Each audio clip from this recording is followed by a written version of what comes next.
ماجرای EFT از سال 62 میلادی شروع میشه. آقای دکتر فروغمند متوجه شدم که اگر روی نقاط طب سوزنی به جایی که سوزن بزنن آدم‌ها خودشون با دست خودشون ضربه بزنن یعنی اینجوری کمش همون اثر سوزن زدن رو داره.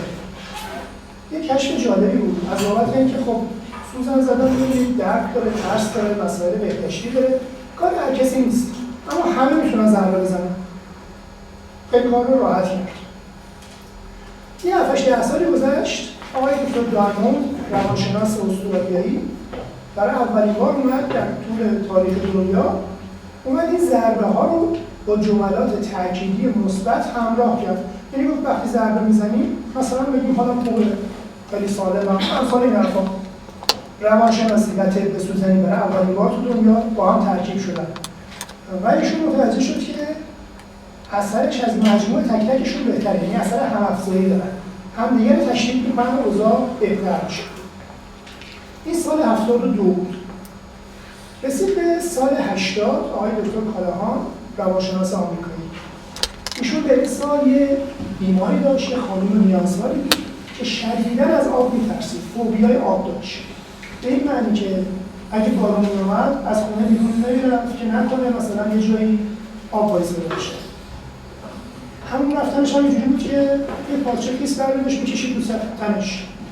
در این حد می‌ترسید. 1.5 سال هم بود که میومد برای آقای دکتر و با روش‌های مدرن امروزی سال 80 فرق ناچیزی کرده بود. مثلا به جای که از 2 سانت آب تو خیابون بترسه تا 4 سانت طاقت می‌آورد در این حدا. دکتر کالاهان هم روانشناس مشهوری بود. یعنی کسایی می‌اومدن پنوش که خلاصه از همه جا ناامید شده بودن می‌اومدن برای ایشون. یه روز این خانم اومده گفت دکتر امروز دلم درد میکنه.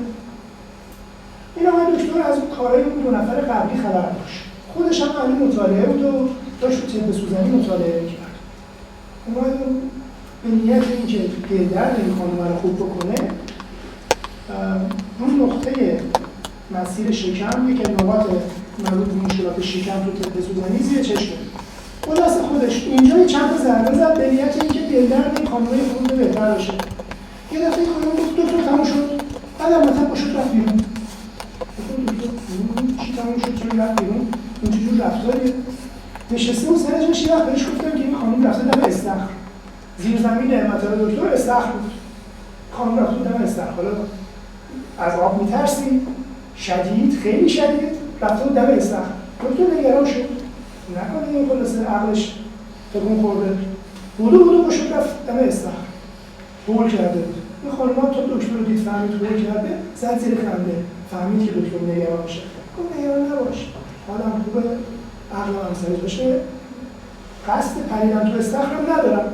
اومدم ببینم ترسم از آب ریخته یا نه. تازه دکتر فهمید که تموم شد، یعنی که ترس از آب تموم شد. اون دلدرده که اصلا فراموش شده بود. یعنی خلاصه 1.5 سال بود. زحمت کشیدن و فرق ناچیزی کرده بود. چند تا ضربه زد، یه دفعه تموم شد. عجب کشف عجیب غریبی بود. آقای دکتر کالاهان گفتم آدم مشهوری بود. کسایی می‌اومدن برایش که از همه جا درمونده شده بودن. از این فرصت استفاده کرد. یعنی مردم می‌اومدن میگفتن دکتر هر کاری دلت می‌خواد بکن، فقط حال خوب بهتر بشه. این از فرصت استفاده کرد. به این معنی که تو مطلبش بی سر صدا رو مریضاش نقاط مختلف بدنشون ضربه می‌زد. و یه چیزایی هم جملاتی هم میگفت، امتحان میکرد، حدس و خطا میکرد. 11 سال بی سر صدا این کارا رو کرد. تا رسید به سال 91. سال 91 فیلم تهیه کرد و یه روش هم گفت، این روش هم تئاتر تراپی یا درمان با میدان فکری، مخففش از TFT. EFT نیست، TFT. گفت این روش رو من درس میدم. هر کی هم بخواد میتونه بیاد اینجا درمان هم میکنم. ولی ارزون نیست. تدریسش $100,000 شهریشه. 2 روز درس میدم. هر کی هم که اومد یاد گرفت میتونه استفاده بکنه.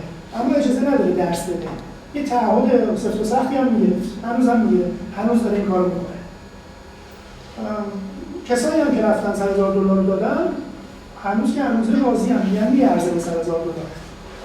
ولی خب اجازه ندارن درس بدن. فقط خودش به آخر عمر اجازه داره درس بده. درمانش هم $3000. یه ویزیت $3000. حالا ممکنه 2 دقیقه طول بکشه، ولی $3000 چیزی که پس نمیده. دکتر کالاهان اینجوریه. روشش رو هم اطلاعاتی که در موردش داده خیلی کمه. من مثلا تا وقتی زنده هستم کسی در این مورد اطلاعاتی نده. یکی از اولین شاگرداش آقای مهندسی بود، فارغ التحصیل استنفورد، آقای گری کریگ. ایشون $100,000 رو داد، خیلی راضی هم برگشت. خوبی ارزی، خیلی روش خوبی بود. این روش آقای دکتر کالاهان 2 تا اشکال داره. یکیش قیمتشه. یکی دیگه‌ش اینه که خیلی پیچیده است. یعنی آدمای با سواد معمولی نمیتونن استفاده کنن، به درد امثال خودش می‌خوره. تحصیل کرده ها. ایشون اومد و تعهدم داده بود که لو نده چیه. اومد به کمک دستیارش 4 سال 2 نفری روی این روش دکتر کالاهان کار کردن. پیچیدگی‌هاشو که اونا که غیر ضروری بود اونا رو حذف کردن و به جایی رسوندنش که هر کسی با هر سطحی از سواد بتونه خیلی سریع یاد بگیره و استفاده هم بکنه و اینقدر تغییرش دادن با حفظ کارایش که بشه از زیر اون تعهدش در رفت. بعد آقای کریگ اومد گفتش که این روش اسمش دیگه TFT نیست، EFT Emotional Freedom Technique که حالا شاید به فارسی ترجمه لغت به لغتش قشنگ نباشه، روش مثلا آزادی هیجانی اینا چیزی به در بخوری نمیشه. اینو روش خیلی فکر کردم و آسودگی آخرش انتخاب کردم، روش آسودگی، لغت فارسی قشنگ‌تریه. این روش رو آقای کریگ سال 95 به دوستاش گفت، به 20 تا از دوستاش. و جالبش هم این بود که از اون روز اول هم میخواست که این روش در دسترس همگان باشه، به عبارت دیگه با هزینه باشه که اکثر مردم بتونن از عهده‌اش بر بیان، $100,000 خلاصه نباشه. سال 97 به دوستاش گفت، خودش و دستیارش و دوستاش 2 سال کار کردن، از سال 97 دیگه علنیش کردن که تا به امروز میشه 15 شاید 16 سال. و از اون روز تا به حال تقریبا به همه جای دنیا رفته. تقریبا که میگم یعنی به معنی که نمیدونم اگه جایی نرفته سراغ ندارم، تا چون میدونم همه کشورهای دنیا هستش، این EFT هست، مردم ازش استفاده میکنن. استفاده به معنی که توی همه کشور دنیا کسانی هستند که شغلشون به کارگیری EFT، نه که حالا یک کسی که خونه‌اش بود مثلا خانواده‌اش استفاده کنه، اونا رو کنار.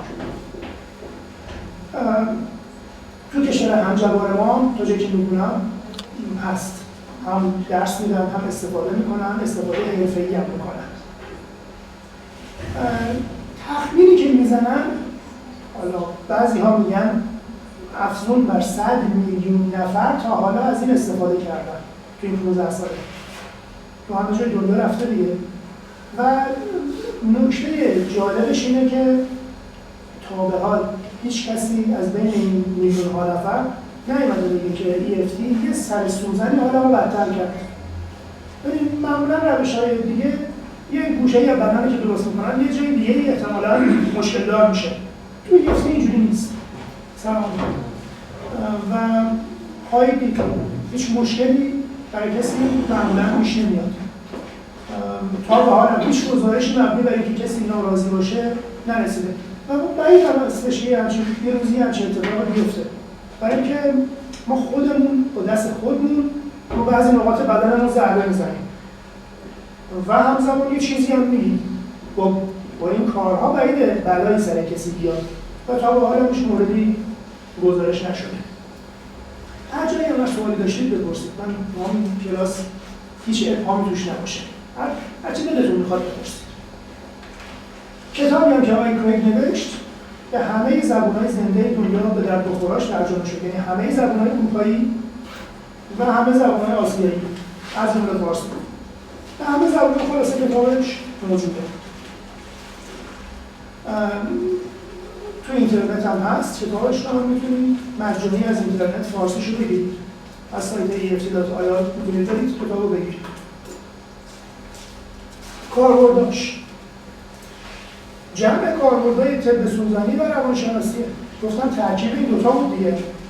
روانشناسی بیشتر روی روان کار داره، طب سوزنی بیشتر روی جسم کار داره.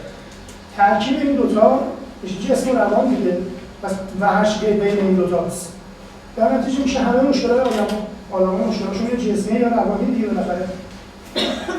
پس کاربرداشو اینجوری تقسیم می‌کنیم. انواع بیماری‌ها، چه بیماری روانی، چه جسمی، چه روانتنی که بین این دوتا باشه، و انواع کارایی‌ها هر چی که فکرشو بکنید. درس خوندن، بچه میخواد درس بخونه مشکل داره و ورزشکاره میخواد گل بزنه. هر کسی تو شغل خودش میخواد بهتر بشه، پیشرفت کنه. هر چی که فکرشو بکنه. روابط خانوادگی، زن و شوهر، روابط مثلا پدر با فرزند، مادر با فرزند، هر چی که فکرشو بکنید. همینجور کاربردی پس میتونه داشته باشه. خب، من این فیلم میخوام نشونتون بدم حالا که یه خود کنجکاویتون رو تعریف کنه. این فیلم رو یه کارگردان حرفه‌ای، یعنی کارگردان فیلم راست ساخته. ایشون اومد از آقای کریگ درخواست کرد که یه فیلمی برای معرفی EFT به دنیا تهیه کنه. من این فیلم رو نشونتون میدم اول که کنجکاویتون تحریک بشه. فیلم که تموم شد، من 7 دقیقه است، حضور نویسم است. سکوت میکنم 7 دقیقه رو، شما فیلم رو با دقت ببینید، بعد یه تعدادی سوال قاعدتاً تو ذهنتون مطرح میشه. شما هر چی دلتون میخواد بپرسید. Pain was in every part of my body for many, many years. I stopped needing a doctor. I was diagnosed with multiple sclerosis. They cannot find any traces that it ever existed in my body. I had over 80 allergies and I was allergic to the world, basically. I am not allergic to anything. I can eat anything I want to. Diabetes, post-traumatic stress disorder.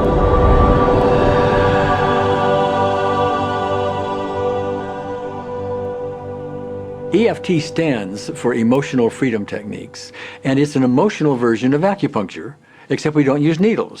Instead, we address emotional issues. The emotional contributor to disease and ailments and physical things is far greater than the emphasis that's been given to it to date. All of us know intuitively that if we're carrying around angers and griefs and guilts and traumas, it shows up physically. If somebody is really angry, their stomach is tight, maybe the veins down out of their neck, their blood pressure goes up, emotions cause physical things. Well, you keep that body a long period of time, now you're looking at diseases. You know, in my own case, I got tired of giving medications which would just treat the symptoms and didn't really address what I thought was the underlying problem. EFT, on the other hand, zeroes right in on it, and I think that's why we get results where nothing else will. It's possible to clear emotional issues at a deep enough level that physical healing results. Acupuncture relies on the fact that there are subtle energies that run throughout the body called meridians. If they're not flowing well, the body's health does not do well. And what I found was something just very stunning. If we stimulate these meridians, tapping on them with our fingertips, it tends to balance things out, and people that would have an intense emotional issue, it would just fade. Sometimes it would happen in minutes. Once you start taking care of these emotional issues and doing it correctly and really resolving them, physical things start to subside as well. Immediately, I could control my pain levels. I cannot think of one case it did not work on a migraine. My migraine was gone in 10 minutes. I don't have diabetes anymore. I don't have to check my blood anymore. I gave my blood meter to my sister, whose cat has diabetes because he's overweight. What we've really done is taken a very ancient, very well-established process, the ancient Chinese way of going about healing. We've dusted it off, and we've added an innovation or two, and this is the new forefront to me. We're on the ground floor of this new healing high-rise. When I was 10 years old, I fell down a 25-foot hay chute that landed in a sitting position on a concrete landing, compressing my spine. I underwent my first back operation in 1971, a second one in 1972, a third one in 1979, a fourth one in 1984, a fifth one in 1992, and a sixth in 2002. With each surgery, the pain just got worse. I lived in pain my entire life. I lived on Tylenol with codeine 4. I took them like candy. I was diagnosed with multiple sclerosis, which was another devastating blow, and my response to that was, God, how much can I take? I was totally wheelchair bound for 5 years. EFT brought me out of the wheelchair, put me on arm crutches, which my doctor said would never happen. Went from arm crutches to giving up Social Security disability and returning to work. I see EFT cure things that are incurable all the time. When it comes to the MS, I'm completely cured. It's gone, it's non-existent in my body. I'm 54 and I'm doing jumping jacks now. I'm not saying by that we cure everything in a minute or two and in a session or two and so on, and some things take a lot longer than others, but we get astonishing results often. So what we're going to do today is take a finger prick of blood from a few different people. We're going to take a look at it under a dark field microscope and actually look at what their live blood looks like. A person that's healthy, their live blood will look like a clean flowing river, and a sick person clumping in just a murky swamp. Of those 6 people, 3 had blood picture that looked like there's some health issues that should be addressed. So we had those 3 people go through about 5 minutes of EFT. This anger, all this resentment. We drew their blood again, looked at it, and saw just total different blood pictures. No sign of clumping. I was speechless. When I could finally think again, I thought, I'm going to go home and just take my certificates, my degrees that took me years to get, and just tear them up and just, let's learn about this EFT. Normally, as a nutritionist, I would have put you on 2 or 3 months of mineral supplementation, but EFT, 5 minutes. People on the outside, they look at some of the things we do as miracles, and I'm not really a miracle worker at all, or, you know, it's just the body will tend to heal itself if its energies are allowed to flow. The biggest thing that blocks that flow of energy is how emotional issues and past traumas are held in the body. So we're getting to the core. That's why you can use it for everything. Addiction issues. Shame issues. Vision issues. Chronic fatigue, fear of flying, Atrial fibrillation. Cravings. Diabetes. Diverticulitis. Post-traumatic stress disorder. Abundance. it's easy to lose weight, public speaking, Insomnia. performing in any capacity. You can go from 0 desire to hot and ready. My romantic life got better, and for the first time, I can probably say I truly and genuinely like myself, love myself, have acceptance. People ask me what kind of antidepressants I'm on, and I say EFT. You know? I do believe anything is possible now because I've seen it. One that was really fun to do was the vision experiment I did. 75% had an improvement in their vision. I keep getting emails from people, by the way, Carol, you know, I'm not using my glasses to look at the piano music anymore. EFT is the best thing I found, hands down. One of the great things about EFT is it's easy to learn by anyone. EFT gave me the tools to cure myself. And now I probably have seen over 2,000 clients of every walk of life on every imaginable problem with about a 98%, maybe 99% success rate. And it's not me, it's EFT. I thought, well, I don't know if I believe this, but what if I just suspended my disbelief? Well, the manual is a free download on our website because I want the world to know how to do it. Do you want more than that?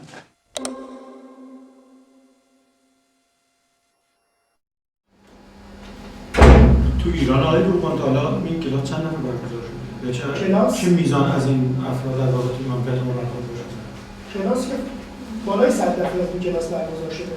هیچ بازخوردی گرفتین از جماعتی که توی کلاس بود؟ معمولا خیلی راضی‌ام. معمولش این بوده.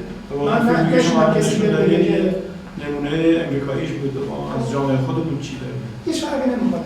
یعنی این مواردی که تو فیلم نشون داد من تقریبا همش رو تو ایران دیدم.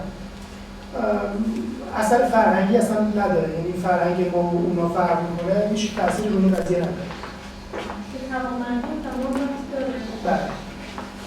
ببینید که چقدر نسبت به EFT مسلط هستند و چقدر حوصله و پشت کار دارن خیلی رفت داره. هم تسلطش مهمه، هم پشت کارش خیلی مهمه. دیگه بپرسید. خلق و رفتار خود آدم هم تاثیر خیلی. یعنی شما ما صرف نظر از اون چه که مثلا اگر واقعا ژنتیکی باشه و نشه کاریش کرد، اون بقیه موارد اکتسابی میشه رو هر چیزی اثر بذاره. در واقع فرهنگ بیشتر روحی روانی عمل کرده. جنبه روانشناسیش خیلی بیشتره تا جنبه طب سوزنیش. اگه سوالتون اینه منظورتون بیشتر به روانشناسی نزدیکه. بررسی شده که اصل ضربات زده میشه دقیقاً روی چه مکانیزم برای مثلا از طب سوزنی اینا مشتق میشه. تئوری EFT همون تئوری طب سوزنی. مثلا این نمونه که زده بودن در مورد گلبوله‌های خون زده. اینا مثلا چجوری باعث بازنشستگیشون میشه؟ چجوری شدش که نمیدونه. کسی نه اینو نمیدونه. ببین خود طب سوزنی هم یه قسمت‌هایش هنوز مبهمه. EFT از طب سوزنی مشتق شده و بعضی قسمت‌های نظریش هنوز واضح نیست. اما این در مورد کاربردش مشکلی نداره. مثلا در مورد کم کردن وزن بازده زمانیش چقدر هست؟ سریع‌تر از روش‌های دیگه، یعنی EFT رو با چیزهای دیگه ترکیب می‌کنن، بازدهی اون چیزها رو بالا ببرن. یعنی مثلا یه دستور رژیم غذایی کسی میده، اینو اگر با EFT همراهش کنیم، ترکیبش کنیم، معمولاً بهتر و سریع‌تر میشه. EFT رو به تنهایی هم میشه روی لاغری کار بود اشتها رو کم میکنه و خود به خود باعث لاغری میشه. این امتحانش کردم. روی زمین ناخودآگاه اثر میکنه؟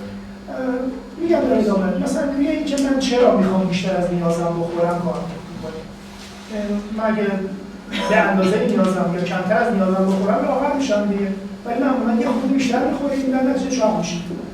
چرا یه خورده بیشتر میخوریم؟ برای که ته ذهنمون هزار تا چیزی که اگه من اینو نخورم چی میشه؟ رو اونا کار میکنیم، بعد اشتهای اضافه حذف میشه. به اندازه نیازمون میخوریم. یا حتی کمتر از نیاز که بتونیم لاغر شیم. دیگه بپرسیم. از لکاریه رو نپرسیدیم. بگم اگه EFT هم نخوره، پس من چرا اینکی هم؟ بپرسید دیگه. چرا؟ شاید ژنتیکیه منشون.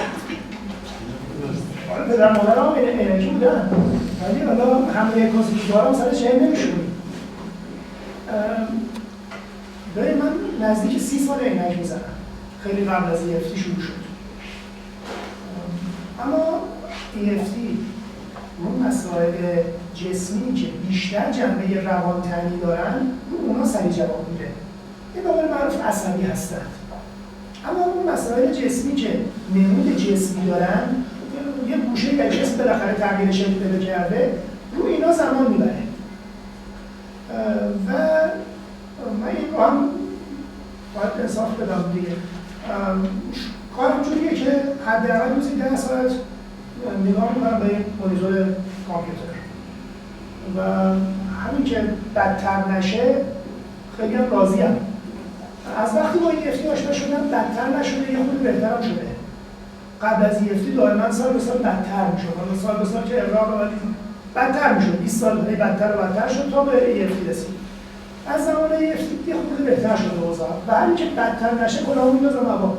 برای اینکه روزی 10 ساعت که بخواد زل بزنه به مانیتور کامپیوتر بالاخره چشاش یه جوری میشه. خب بریم سراغ اینکه چجوری EFT شروع شد اصلا برای خودم اول بگم. اینا رو میگم برای اینکه ببینید منم مثل بقیه آدما مثلا استثنایی از بابت جسم و روان نبودیم. دیسک داشتم سالها تشخیص دوستای قدیمی که پزشک شدن حالا دیسک کمر بود و من گفتم که رعایت کن، بار سنگین بلند نکن از این حرفا، حتی امکان کاری کن که کار به جراحی نکشه. ما گفتیم چشم. هی بدتر و بدتر هم میشد در سال. به این معنی که مثلا هر یکی دو ماه یه دفعه درد شدیدی میگرفت، مجبور بودم همه کارامو تعطیل کنم، تو خونه یا حالا هر جایی که میشد روی زمین سفتی دراز بکشم. یکی دو روزی باید دراز بکشم تا این دردش خود به ساکت میشد و اوضاع بهتر میشد تا میتونستم دوباره پاشم.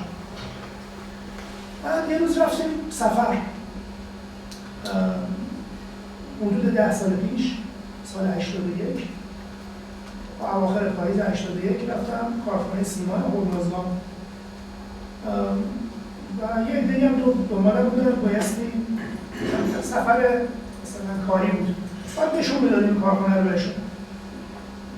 نصف شب رسیدیم مهمونسرای این کارخانه و درد من شروع شد. نصف شب تجربه‌ای هم که داشتم می‌دونستم یکی دو روزی راحت منو میندازه و حالا یه عده‌ای اومدن دنبالم و منتظرن که 7 صبح من ببرمشون تو کارخانه بگردونمشون. کارخانه سیمان هم یه پله زیاد داره، راه باید زیاد رفت، نمیشه با ماشین همه جا رفت. خلاصه مونده بودم چیکار کنم. تا اینکه یه دفعه یادم افتاد که یه کاغذی مربوط به EFT تو یکی جیبای کوچیک کیفم هست. یه آقای پیرمردی 2 ماه قبلش یه ایمیل برام زده بود، گفته بود یه روشی به اسم EFT وجود داره. به احترام بهشون چون خیلی آدم محترمیه برام، رفته بودم و لینکشو نگاه کرده بودم تو اینترنت و پرینت گرفته بودم و پرینتش هم خوندم. یه چند صفحه‌ای هم خوندم. مثلا این نیم ساعتی وقت گذاشتم برای اینکه بخونم. تو چند صفحه نوشته بود که یک بار اجرای EFT 1 دقیقه وقت میگیره. اما من نیم ساعت وقت گذاشتم که بخونم، 1 دقیقه وقت نذاشتم که انجامش بدم. برای اینکه گفتم در من جور در نمیاد. من کارم درد میکنه، این میگه رسید تو سر صورت و دستات ضربه بزنم. به نظر من همچین معقول نیست. تا خلاصه ناچار شدیم دیگه. درد کمر آنچنان گرفت که هیچ چاره دیگه‌ای نبود. تو سفر بودم و یه عده‌ای هم منتظر ما بودم. بدون هیچ آگاهی از EFT که بعد همون چند صفحه دیگه و بدون اینکه اصلا قبول داشته باشم بشه، یعنی گفتم اینا دروغه. هیچ مهارتی هم نداشتم. شروع کردم، یه تصویر جلوم بود، نقاط و علامت زده بود، یه چیزایی هم به انگلیسی نوشته بود. تو ذهنم ترجمه می‌کردم، نقاط هم هرچی گفته بود ضربه می‌زدم. این یه دور EFT تمام نشده بود، درد ما تمام شد. یعنی به 1 دقیقه نکشید. مثلا اگر تعجب کرده بودم خیلی کم گفتم، خیلی بیشتر از این حرفا بود. خلاصه نصف شب توی مهمونسرا رو گفتم که خود با احتیاط دلار شدم، دیدم نه هیچ فرقی نمی‌کنه. اصلا درد نیست دیگه. و هنوزم که هنوز نیست. رفت که رفت. توی این مثلا 10 ساله شاید جمعاً 5 دقیقه درد نگرفته. که حالا میگم چرا بودن. یه بحران، یه روزی بحران کاری تو زندگی پیش اومد. شغلم یه چند دقیقه اذیتم کرد و بازم اونم خیلی سریع برطرفش کردم. اومدیم به همکارامون گفتیم تو همون سفر همه به هم خندیدن. اومدم تهران به همکارای تهران گفتم، اونا هم خندیدن. هیچکی باورش نمیشد. بعد رفتم تو اینترنت، دیگه خودم نمیتونستم منکرش بشم. رفتم تو اینترنت و گشتم این آقای گری کرگ رو پیداش کردم. یه ایمیلی براش زدم و گفتم یه همچین چیزی راسته بابا چجوریه؟ خیلی سریع جواب من داد. مثلا به یه غریبه‌ای اون برای دنیا خیلی راحت جواب سریع داد، مفصل هم جواب داد. یعنی انگار معلوم بود خیلی ازش این سوالو کردن، جواب حاضر آماده داشت، میفرستاد. گفتم چه جالب. حالا ما اگه بخوایم یاد بگیریم چیکار باید بکنیم؟ دوباره سریع جوابمو داد. گفت اینم مراحلشه. این کارا رو باید بکنیم به ترتیب. ما انجام دادیم هر چی گفته بود. و خلاصه پیش بینی می‌کردم که دوباره 1000 ساعت وقت بگیره، ولی عملاً خیلی بیشتر وقت گرفت. خلاصه چند هزار ساعتی روش وقت گذاشتیم تا بالاخره امروز در خدمت شما هستیم. اینا رو گفتم برای اینکه بدونید که اولین تجربه که داشتم با کمال میشه گفت بی‌اطلاعی بدون مهارت خیلی سریع بود و هیچ باوری هم بهش نداشتم. نه تنها باور نداشتم بلکه اصلا میگفتم اینو دروغه، قبول ندارم این حرفا رو. برای احتمالاً میدونید من تحصیلاتم مهندسیه. تو درس مهندسی یه همچین چیزی نیست و منم بر اساس درس مهندسی این که ضربه بزنید رو سر و صورت و کمر خوب بشه اصلا قبول نداشتم. بفرمایید. من قبول داشتم که خوب بوده دیگه، فعلا که 10 سالی هستش که ادامه داره. جوری دوربین نشید. کجا؟